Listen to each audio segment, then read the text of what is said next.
He bought her to save her family, but the transaction ended at the altar. "Never speak to me unless spoken to," the Duke of Somerset told his new bride, the carriage wheels grinding against the gravel of their departure. For 6 months she obeyed. They lived as ghosts in a sprawling manor, bound by paper and silence, until the night he stood in the shadows of a crowded ballroom and watched another man lift her bare hand, pressing a lingering kiss to her knuckles. Suddenly, the Duke's silence wasn't enough. The wedding lacked the scent of flowers. There was only the smell of cold stone, beeswax candles, and the faint, dusty odor of old hymnals. Beatrice stood beside Arthur Pendleton, the Duke of Somerset, in a dress of pale ivory silk that felt more like a shroud than a celebration. She did not look at him. He did not look at her. They stared straight ahead at the vicar, two strangers participating in a business transaction drafted by lawyers and sealed with vows they neither meant nor understood. Her father's crushing debts were paid. Somerset's need for a respectable, quiet wife to manage his sprawling, neglected estates was met. "I do," Arthur said. His voice was grally, devoid of inflection. "I do," Beatrice echoed. Her voice did not shake. There was no celebratory breakfast. There were no weeping relatives waving them off. Within the hour, they were seated in a lacquered carriage bearing the Somerset crest, the heavy wheels tearing through the muddy roads leading out of London. The silence inside the carriage was absolute. It was a thick physical thing pressing against Beatrice's ribs. She sat rigidly upright, her gloved hands folded in her lap.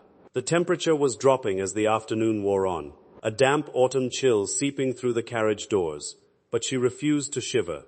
Arthur sat opposite her. He was a large man, broad-shouldered and sharp-angled, with a jaw that looked as though it had been carved from the same unforgiving stone as his ancestral home. He stared out the window at the passing grey countryside. He had barely spoken 10 words to her since their introduction a month prior. Finally, as the carriage hit a deep rut, he turned his head. His eyes were a flat, unreadable grey. "Let us understand each other from the outset, madam," he clear's throat said.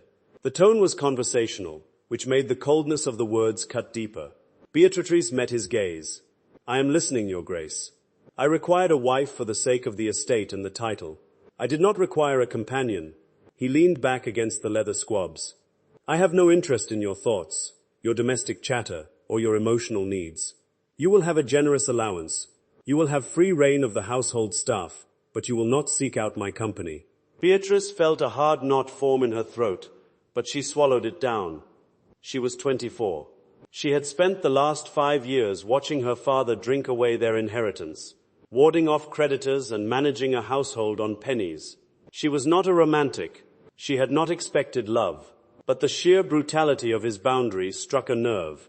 Arthur wasn't finished. "In fact," he added, looking back out the window, "never speak to me unless it is a matter of absolute necessity regarding the estate, or we are in the presence of others and must keep up appearances. Keep your silence. I value my peace above all else." He waited. He expected tears.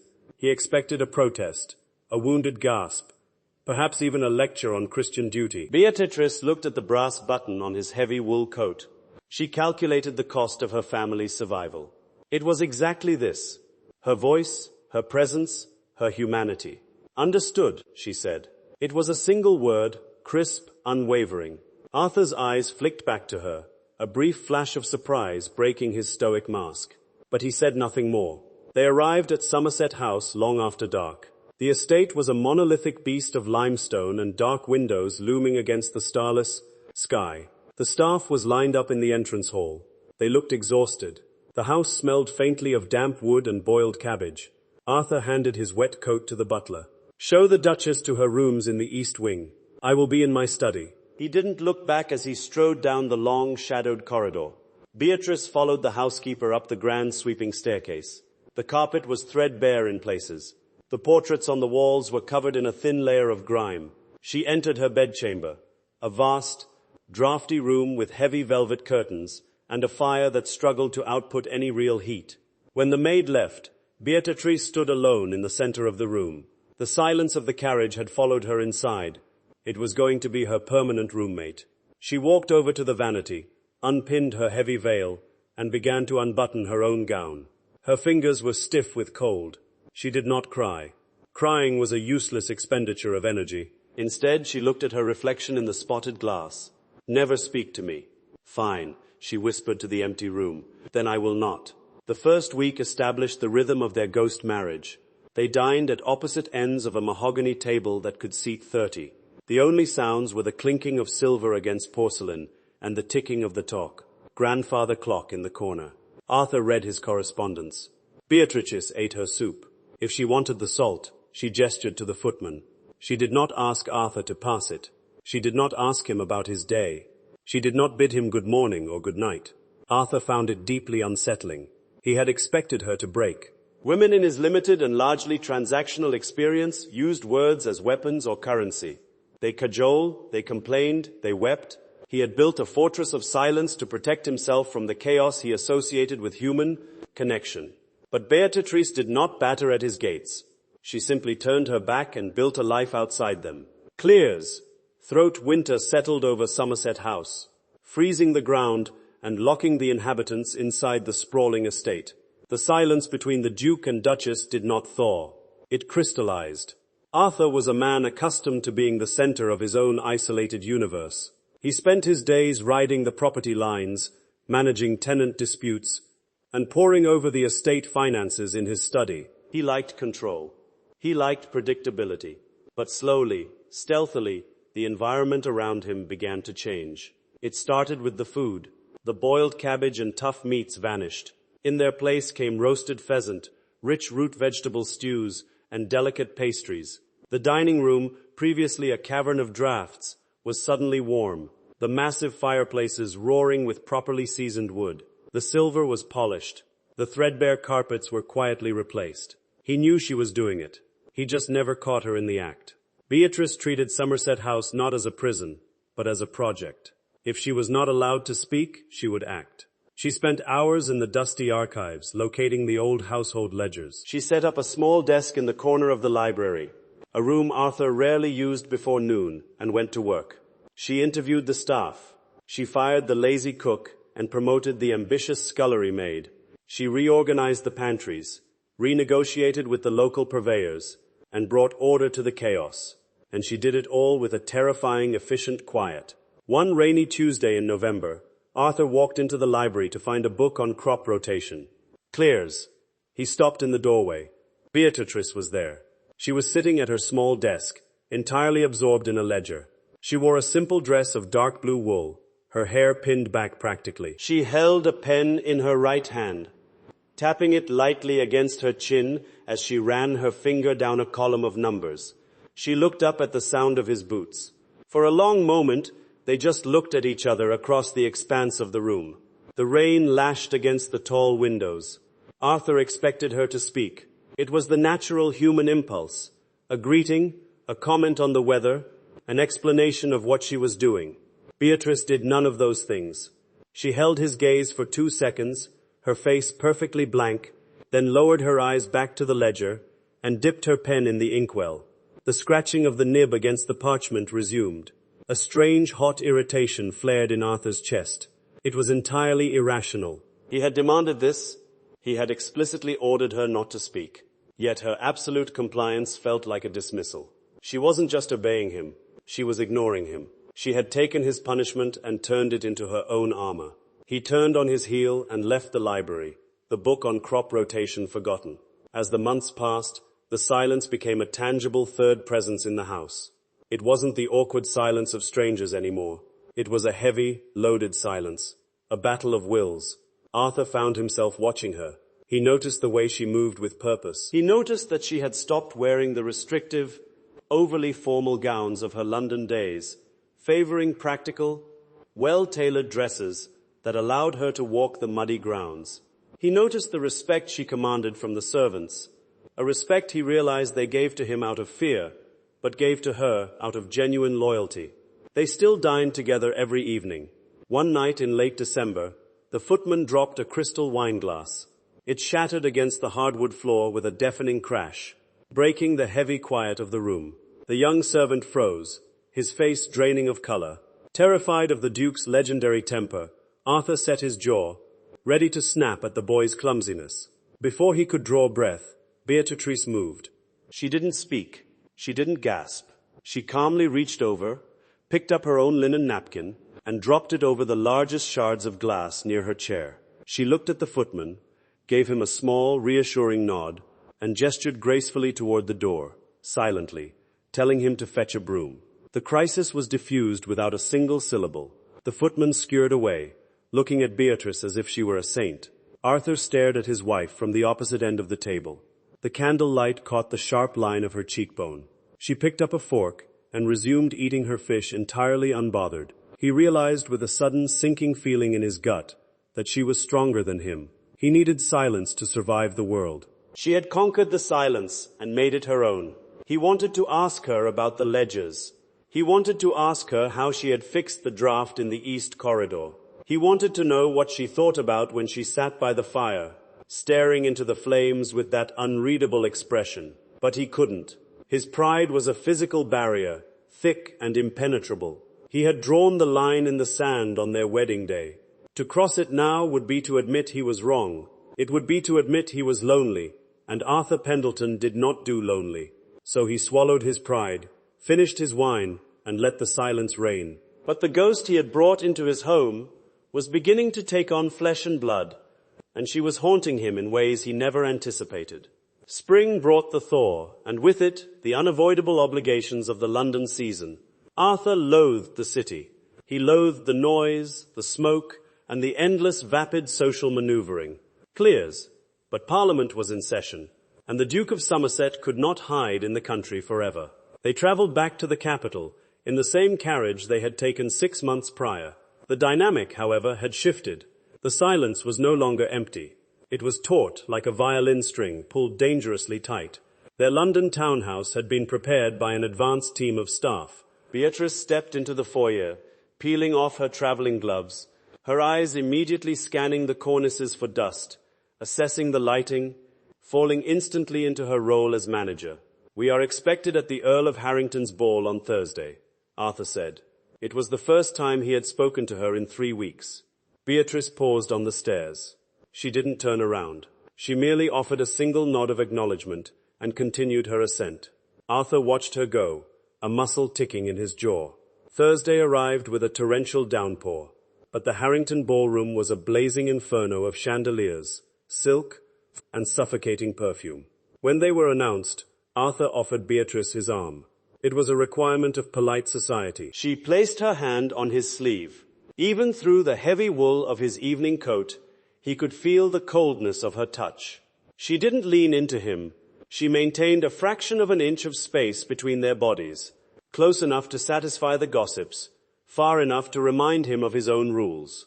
They descended the grand staircase. Beatrice was a revelation. Arthur had grown accustomed to the practical woman in dark wool reading ledgers in the country. Tonight she wore a gown of deep emerald green velvet that hugged the swell of her hips and dipped, modestly but dangerously, at the collarbone. Her hair was swept up in a complex arrangement of braids, threaded with seed pearls. She looked regal. She looked untouchable, and immediately she was swept away from him. "Somerset, good God, man, we haven't seen you since the wedding." Arthur was cornered by 2 elderly lords discussing the corn laws. He gave them half his attention. The other half was tracking the emerald green dress through the crowd. He watched Beatrice navigate the room. She was masterful. She smiled politely, nodded at the right intervals, and offered brief, socially acceptable responses.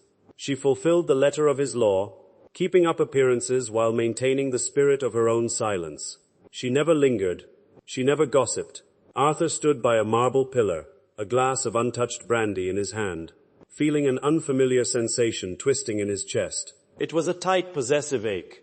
He told himself it was just the irritation of the crowd. Then the crowd parted, and the emerald dress stopped moving. Beatrice was standing near the entrance to the conservatory. She was looking at a man. The man was tall, with a head of thick, sandy blonde hair and a disarming, easy smile. He wore a coat of midnight blue that fit a little too perfectly. Arthur didn't know him, but he knew the way the man was looking at his wife. It wasn't the polite, distant gaze of an acquaintance. It was warm. It was familiar. Arthur shifted his weight, his grip tightening on his glass. He watched the blonde man step into Beatrice's personal space. He watched him say something, And then Arthur saw something that made the blood roar in his ears. Beatrice smiled. It wasn't the tight, polite smile she gave the lords and ladies of the ton. It was a genuine, soft smile that reached her eyes. The mask of the stoic, silent Duchess cracked, revealing the living, breathing woman beneath. Claire's throat Arthur felt as if he had been punched in the stomach. He had lived with her for 6 months. He had eaten hundreds of meals with her. He had never seen her smile like that. He put his glass down on a passing tray with too much force and began to move through the crowd. By the time he reached the edge of the dance floor, they were gone. Panic, swift and irrational, seized him. He pushed past a cluster of dowagers, his eyes scanning the room. The conservatory doors were slightly ajar. Arthur stepped into the humid, floral-scented air of the glass room. It was dimly lit, shadows playing across the broad leaves of exotic ferns. He heard her voice before he saw her. "You shouldn't have come, Thomas." Her voice, he hadn't heard her speak a full sentence since the carriage ride. It was softer than he remembered, warmer. "I had to see you, B," a male voice replied. "B." Arthur moved silently down the gravel path, his heart hammering against his ribs like a trapped bird. He stopped behind a massive potted palm, looking through the fronds. They were standing near a stone fountain. The man, Thomas, was standing very close to her. Too close. "You are a married woman now," Thomas said, his voice dropping an octave. "To a monster. If the rumors are true, they say he locks you away in the country. They say he doesn't even speak to you." Arthur stopped breathing. Beatrice looked down at the water in the fountain. "Claire's rumors are often exaggerated. Are they?" Thomas stepped closer. He reached out and took her hand. Arthur's hand drifted to his side, his fingers curling into a fist. He wanted to step out. He wanted to demand the man unhand his wife. But he was paralyzed by the very trap he had set. He had told her he didn't care. He had told her they were strangers. What right did he have to intervene? B. Thomas murmured. "Look at me." Beatrice didn't pull her hand away. She looked up at him, her expression Claire's unreadable in the dim light. Slowly, deliberately, Thomas lifted her hand. He didn't kiss the air above her glove, as was proper.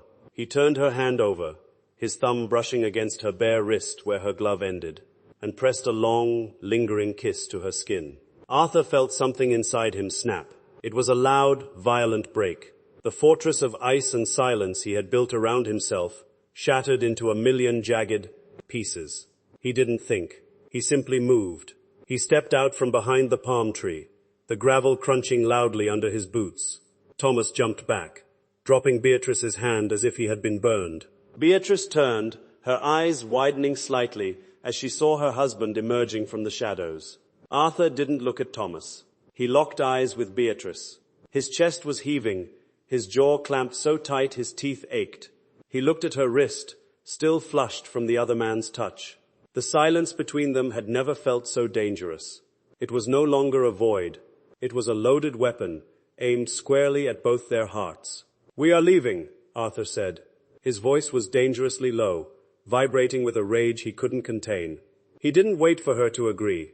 He didn't offer his arm. He turned and stalked back toward the ballroom, leaving her no choice but to follow. The game of ghosts was over. The haunting had finally begun. The carriage door slammed shut with the force of a gunshot. The sound echoed off the wet cobblestones of Mayfair, scattering a nearby cluster of pigeons into the damp night air. Inside the velvet-lined cab, the air was entirely removed. Arthur sat opposite Beatrice, his large frame rigid, his breathing audible over the grinding of the wooden wheels. The street lamps flickered through the rain-streaked glass, casting harsh, moving shadows across his face. He looked dangerous. The stoic, unbothered Duke was gone, replaced by a man gripping his walking stick so tightly the knuckles of his thick gloves strained against the leather. Beatrice stared straight ahead.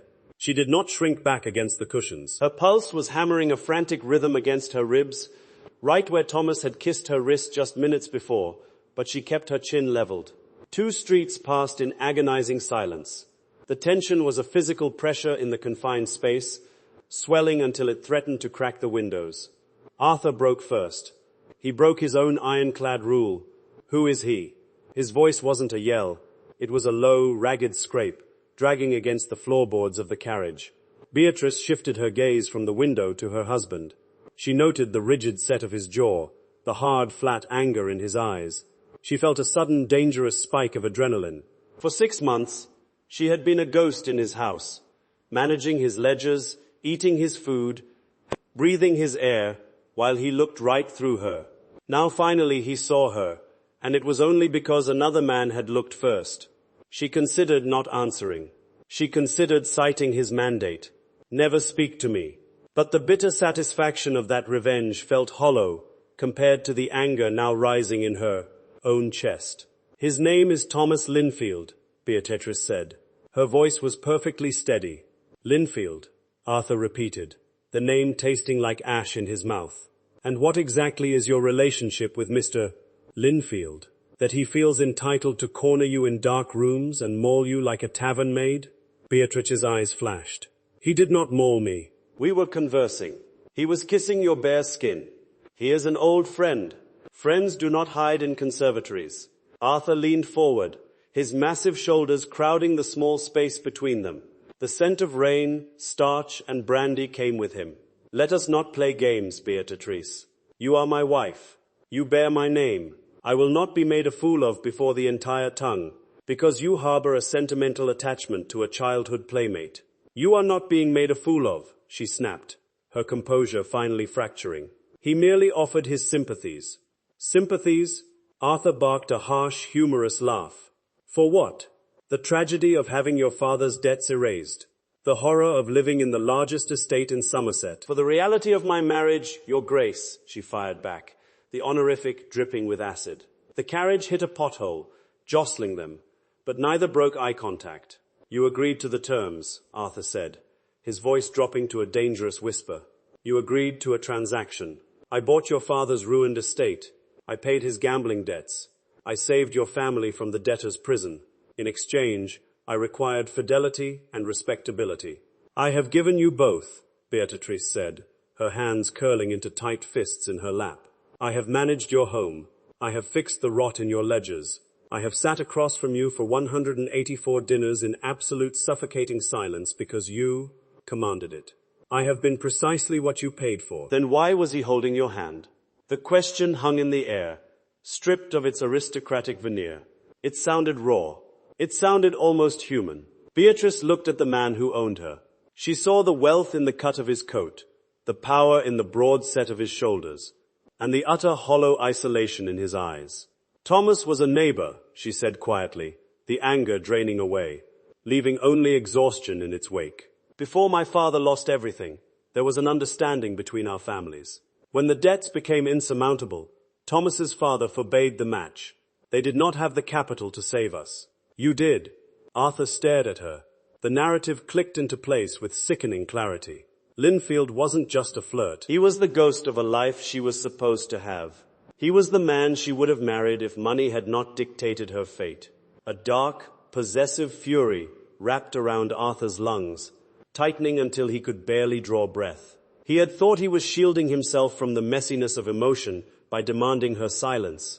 Instead, he had left her alone with her memories of another man. He is not to approach you again, Arthur said. The command was absolute. Beatrice looked away, staring back out the rain-sicked window.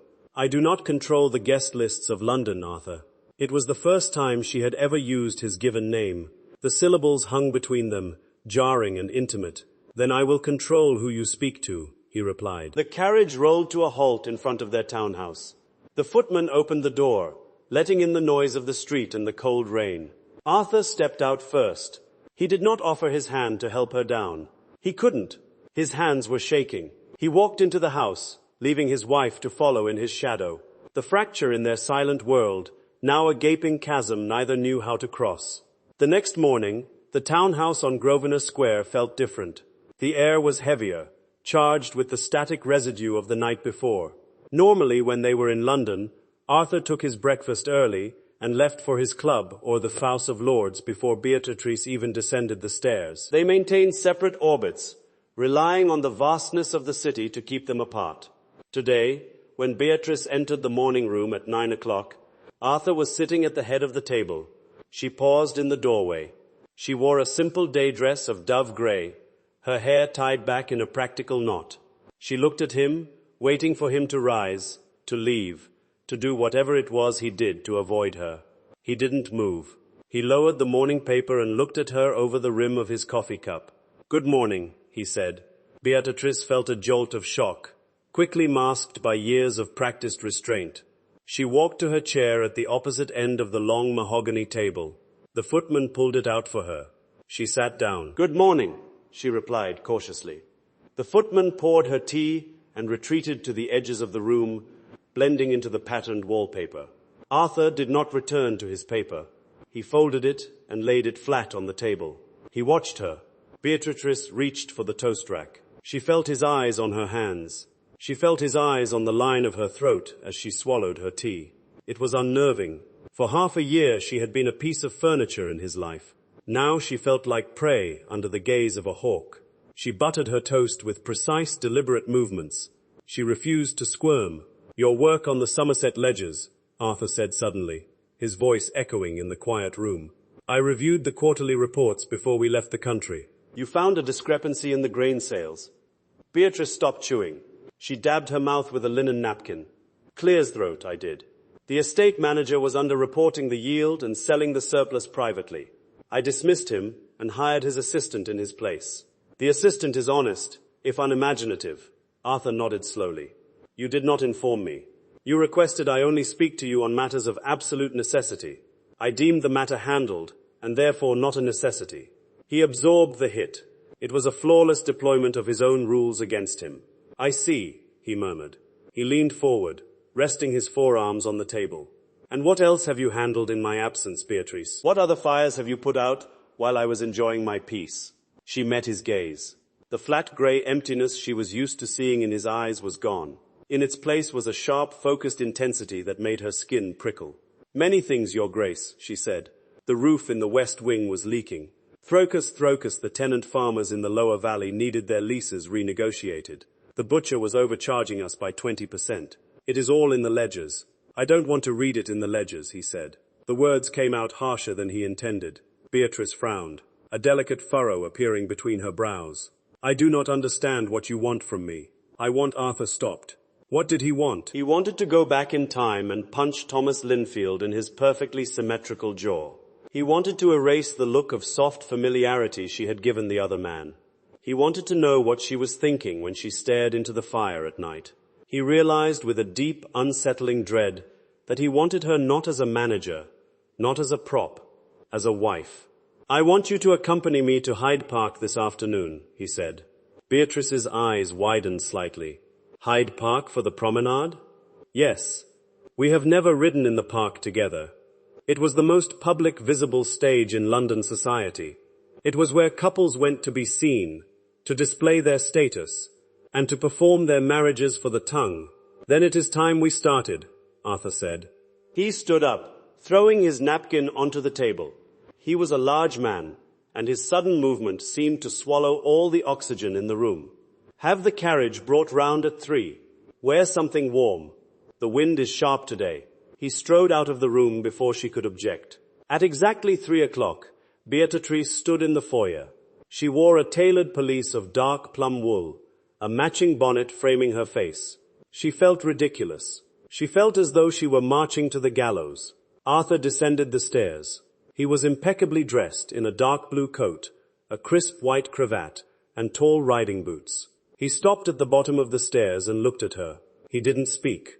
He simply offered his arm. Beatrice hesitated for a fraction of a second, then placed her gloved hand on his sleeve. The muscle beneath the wool was rock hard. The open carriage ride through Hyde Park was an exercise in endurance. The pathways were choked with fattens, bears, and gentlemen on horseback. Every time they passed an acquaintance, Arthur tipped his hat. Beatrice offered a measured smile. The whispers trailed them like a wake behind a ship. The Duke and Duchess of Somerset, the most notoriously cold couple in England, parading together in the afternoon sun. Arthur did not speak to her, but his presence was a heavy, inescapable gravity. He sat closer to her than he ever had in a carriage. When the vehicle hit a bump, his thigh brushed against hers, a solid, grounding heat that sent a jolt up her spine. They circled the Serpentine. Beatrice kept her eyes on the water, trying to ignore the hyper-awareness humming in her veins. "There," Arthur said suddenly, his voice low, pitched only for her ears. Beatrice followed his gaze. Riding toward them on a sleek grey jelling was Thomas Linfield. Beatrice felt her stomach drop. Thomas looked up, catching sight of the Somerset carriage. A smile broke across his face, and he spurred his horse forward, weaving through the slower traffic to approach them. Arthur's arm, which had been resting casually on the side of the carriage, went rigid. "Do not speak to him," Arthur commanded softly, his eyes fixed on the approaching rider. "Arthur, he is coming directly toward us. It would be entirely improper. I do not care about propriety. I am your husband. Look at me." Beatrice snapped her head toward him, startled by the raw command in his tone. Arthur was not looking at Thomas anymore. He was looking at her. His eyes were dark, burning with a fierce, territorial intensity that took her breath away. Thomas pulled his horse alongside the carriage, tipping his hat. "Your Grace, Duchess, a fine afternoon for a drive." Arthur turned his head slowly. He looked at Thomas the way a man might look at a smear of mud on his boot. He did not smile. He did not return the greeting. He simply stared, his silence, a weapon honed by 6 months of practice now deployed against an enemy. Thomas's smile faltered. He looked at Beatrice, expecting her to fill the void, to smooth over the social awkwardness. Beatrice looked at Thomas. She saw the easy charm, the golden hair, the familiar face of her youth, and then she felt the heavy vibrating tension of the man sitting beside her. She felt Arthur's heat, his anger, his overwhelming, undeniable presence. She turned away from Thomas. She looked straight ahead at the carriage driver's back. She kept a silence. The carriage rolled on, leaving Thomas Linfield behind in the dust. Arthur let out a long, slow breath. He didn't say a word for the rest of the drive, but as they rounded the corner toward the park gates, he reached across the space between them. He didn't take her hand. He simply rested his large, gloved palm over hers, pressing her fingers against her lap. He kept it there all the way home. 2 nights later, the damp chill of London gave way to a clear, crisp evening. Society descended upon the King's Theatre for the opera. It was the premiere of a new Italian tragedy, though the true spectacle was, as always, the audience itself. Beatrice sat in the Somerset box, flanked by crimson velvet curtains and gilded plasterwork. She wore a gown of midnight blue silk that left her shoulders bare, a heavy diamond necklace resting against her collarbone. A family heirloom Arthur had instructed his valet to deliver to her room that afternoon, without a note. The weight of the stones felt like a collar. Arthur sat to her right. He was dressed in stark black and white evening wear, his presence commanding the small enclosed space. Since the carriage ride in Hyde Park, a bizarre truce had settled over them. It wasn't peace. It was a heavily armed ceasefire. He was constantly near her, a looming, watchful guardian. Yet they rarely exchanged more than 10 words. The overture began, the music sweeping up from the orchestra pit and filling the cavernous theatre. Beatrice kept her opera glasses trained on the stage, trying to lose herself in the swelling violins. But she could feel him. Arthur wasn't looking at the stage. He was looking out over the stalls, his eyes tracking the crowd. "He is in the pit," Arthur said quietly, his voice cutting under the music. Beatrice didn't have to ask who he meant. Her grip on the mother-of-pearl opera glasses tightened. She didn't look down. "You are becoming obsessed, Arthur." "I am becoming observant," he corrected, shifting his weight. He leaned forward, placing his arm along the padded velvet ledge of the box, leaning into her space. He was so close she could smell the clean, sharp scent of his shaving soap and the faint spice of his cologne. "He is looking up here," Arthur murmured, his breath brushing against her bare shoulder. Beatrice shivered. The theatre was warm, but the sudden proximity of her husband sent a cold shock over her skin. "Let him look. It changes nothing, doesn't it?" Arthur slowly reached out. He didn't touch her face or her hand. He let his fingertips brush the clasp of the diamond necklace at the nape of her neck. The touch was agonizingly light, a stark contrast to the heavy, calloused strength of his hands. Beatrice sucked in a breath, her spine snapping straight. Down in the pit, Thomas Linfield stood near the center aisle. He held his own opera glasses, and they were pointed squarely at the Somerset box. Arthur knew exactly what the other man saw. He saw the Duke leaning intimately close to his Duchess. He saw the proprietary hand resting near her bare neck. He saw a man claiming what belonged to him. But this wasn't just for Linfield's benefit anymore. Arthur let his hand trail down, his thumb dragging lightly across the skin of her upper back, just above the silk of her dress. Beatrice closed her eyes for a fraction of a second. She should pull away. She should remind him of the bitter terms he had set on their wedding day. She should tell him that a few days of territorial jealousy did not erase half a year of treating her like a phantom, but the touch was intoxicating. It was the first time in 6 months another human being had touched her with intent, with something resembling warmth. She turned her head slightly, looking at him over her shoulder. Her dark eyes met his grey ones. The noise of the opera, the crowded theatre, the watching eyes of Thomas Linfield. It all faded into background static. "What are you doing?" she whispered. The question meant only for him. "What I should have done months ago," Arthur replied, his voice a low rumble. He moved his hand, dropping it to the back of her chair. But he didn't pull away. He stayed close, his shoulder brushing against hers.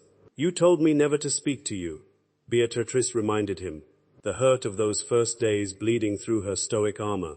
"You told me you didn't want a companion. You wanted a ghost." Arthur's jaw tightened. He looked at the stage, watching the soprano throw herself dramatically across a prop bed.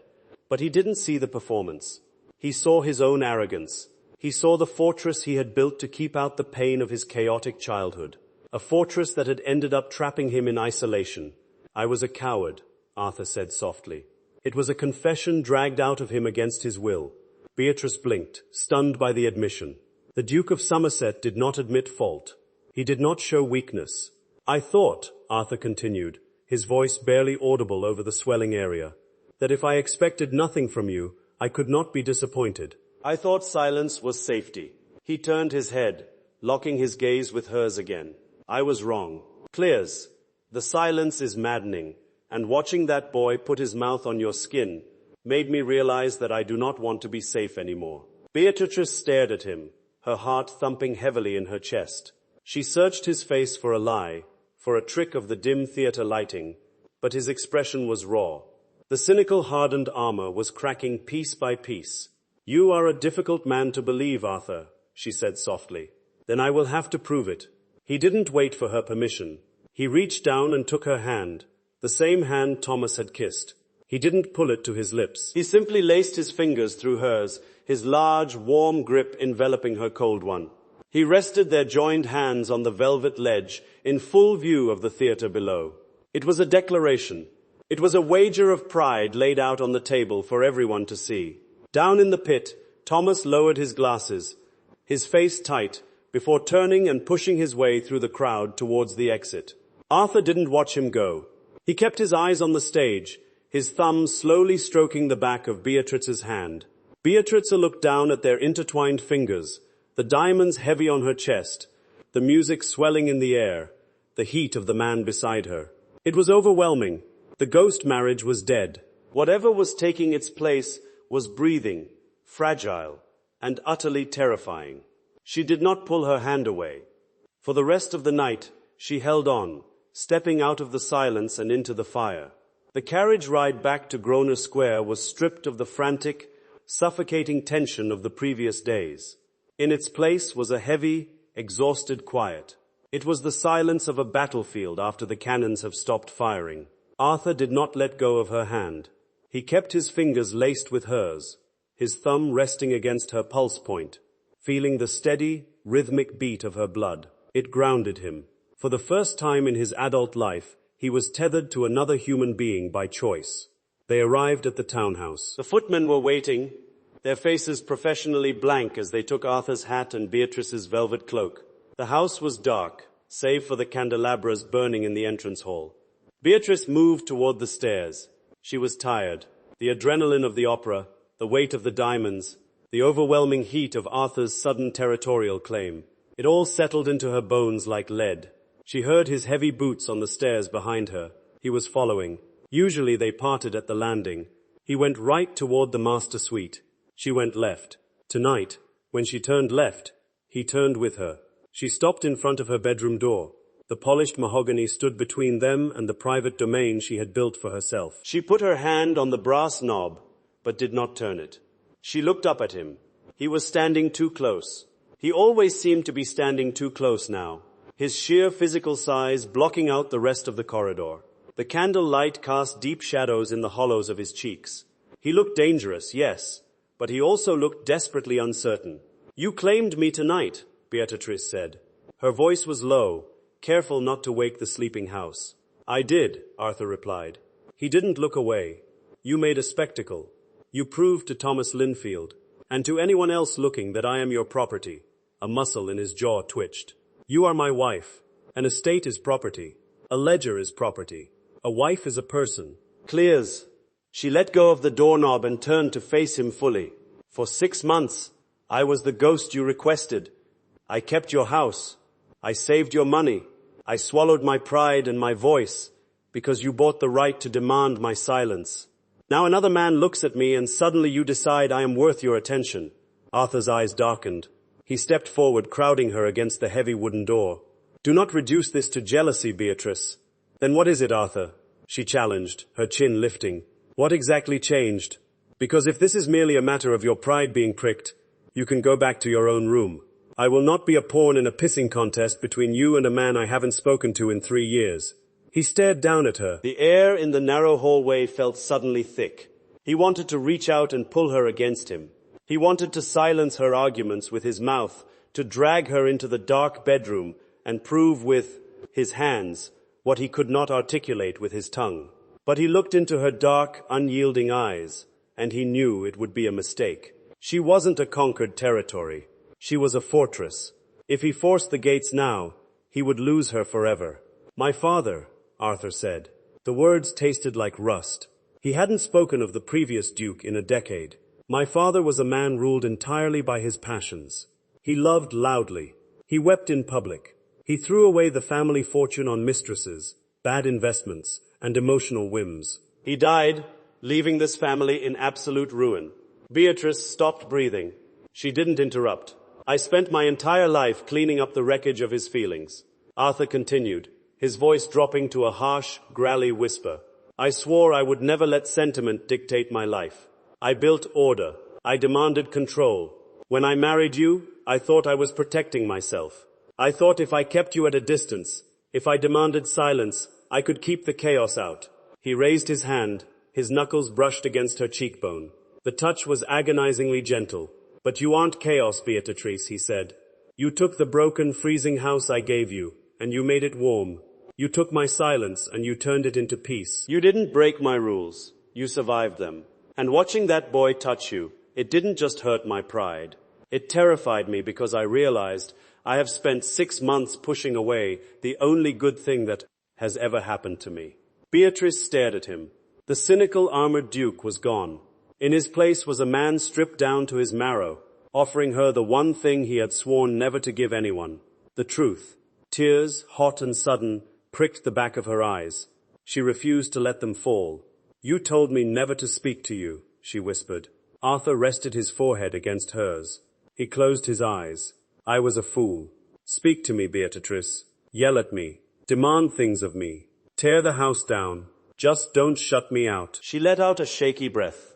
She reached up, her gloved hands gripping the lapels of his black evening coat. She felt the heavy thundering beat of his heart beneath the wool. "Go to bed, Arthur," she said softly. He stiffened.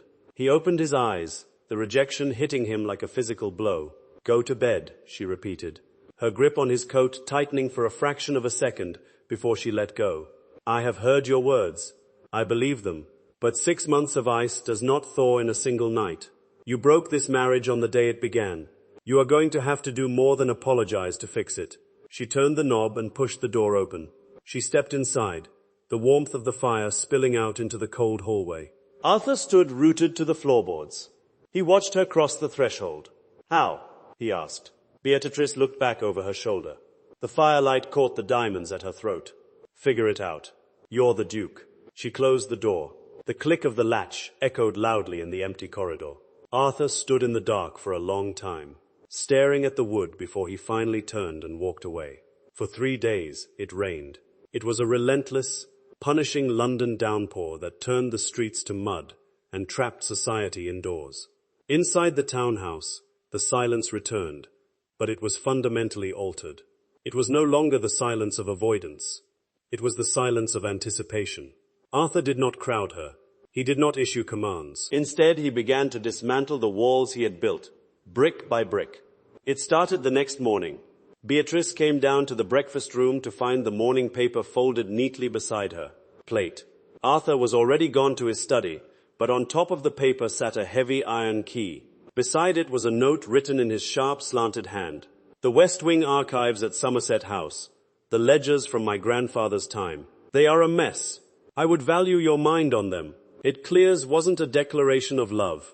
It was better. It was an invitation into the very heart of his world. It was respect. That afternoon he had his solicitor deliver the revised household budgets to her sitting room. He hadn't just approved her changes. He had doubled the discretionary funds she was allowed to manage without his oversight. He was handing her power. On the third day, the rain finally broke. Beatrice ordered the carriage to visit her dressmaker on Bond Street. She needed a new riding habit, and she needed an hour out of the house to clear her head. The constant quiet siege Arthur was laying to her defenses was wearing her down. She stepped out of the modista's shop, buttoning her gloves when a figure stepped out from the awning next door. She stopped. Thomas Linfield stood on the wet pavement. He looked tired. The easy golden charm he usually wore was entirely absent, replaced by a sullen, bitter edge. "Thomas," she said. Her voice was flat. She didn't feel the nostalgic pull she had felt in the conservatory. She just felt tired. "He's playing a game with you," Thomas said, stepping closer. He glanced nervously at her carriage, where the footman was watching them with hawkish attention. "I saw him at the opera. He was marking his territory. He doesn't care for you, Bea. He's a cold, miserable bastard who only wants what he owns to stay exactly where he puts it." Beatrice looked at the man she had once thought she might marry. She looked at his perfectly tailored coat and his desperate, angry eyes.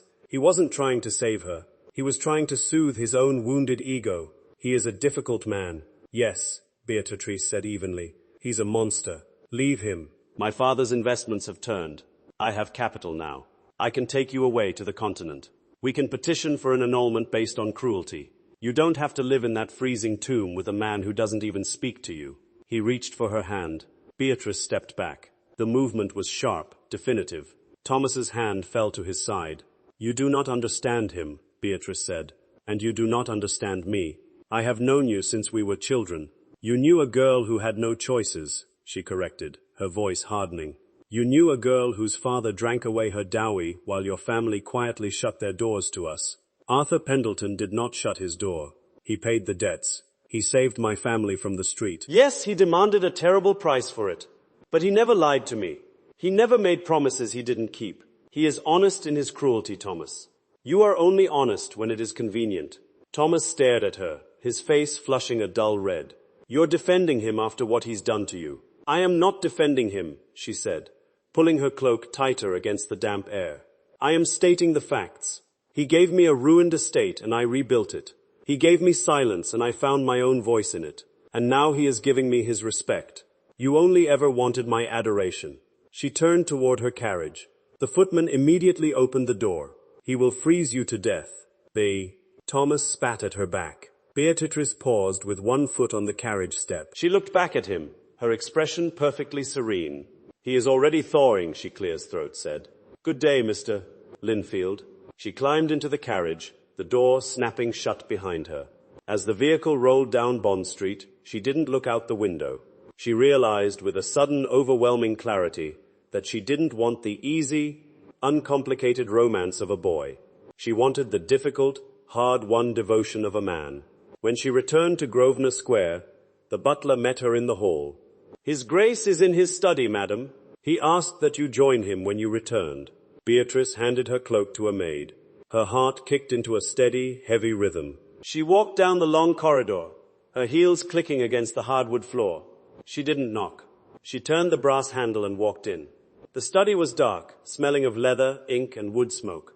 Arthur stood by the window, his back to the door, staring out at the small walled garden at the rear of the townhouse. He had shed his formal coat and cravat. He wore only a white linen shirt, the sleeves rolled up to the elbows, revealing the thick cords of muscle in his forearms. He turned when he heard the door close. He didn't say anything. He just looked at her. The vulnerability she had seen in the hallway 3 nights ago was still there, but it was no longer frantic. It was settled. It was a man who had made his choice and was waiting for the axe to fall. Beatrice walked toward the massive oak desk in the center of the room. She looked down. Spread across the polished wood were papers, not ledgers, not budgets. They were letters, dozens of them written in Arthur's sharp, aggressive hand. Most of them were crumpled, half-finished, crossed out. She looked at the top sheet. Dear Beatrice, I do not have the vocabulary for this. She looked at another to my wife. I spent today walking the estate. I saw the roof you fixed. I saw the tenants you fed. I am a blind man. She looked up at him. What is this, Arthur? I am not a man of words, he said quietly. He walked away from the window, stopping on the opposite.